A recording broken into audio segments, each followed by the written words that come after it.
ஒரு ஊர்ல iris லேக்கான்னு 2 friends இருக்காங்க.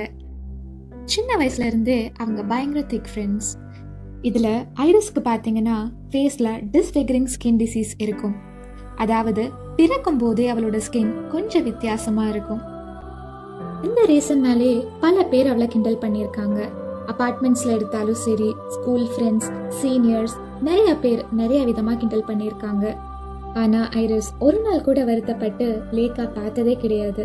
இதை எப்படி ஹேண்டில் பண்றாங்கிற டவுட் லேக்கா மனசுல ரொம்ப நாளா இருந்துட்டே இருக்கு. ஆனா எப்பயாச்சும் யாராவது ரொம்ப கிண்டல் பண்ணிட்டா ஐரிஸ் உடனே வந்து தன்னோட பேக்ல இருக்க டைரி எடுத்து பார்த்துக்குவா. அப்புறம் உள்ள வச்சுட்டு அவ பாட்டுக்கு சார்ட் அவுட் ஆயிருவா.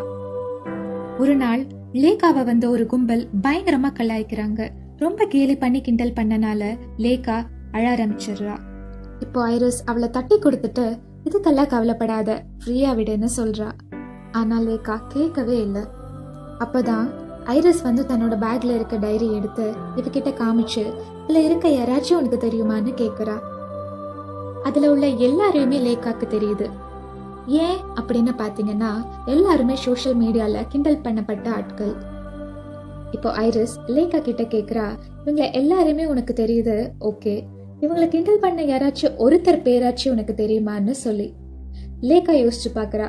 கண்டிப்பா ஒருத்தர் பேர் கூட தெரியாது.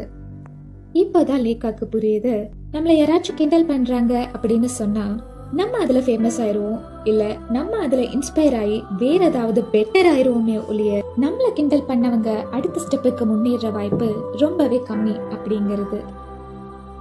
சோ இதை புரிஞ்சுக்க அப்புறமே தெளிவாயிடுறா லேக்கா. எப்படி இவ்வளோ நாள் ஐரிஸ் சக்சஸ்ஃபுல்லா டேக்கிள் பண்ணிட்டு இருந்தாங்கிறதையும் சேர்த்து புரிஞ்சுக்கிறா. நானும் கூட சேர்த்து புரிஞ்சுக்கிட்டேன்.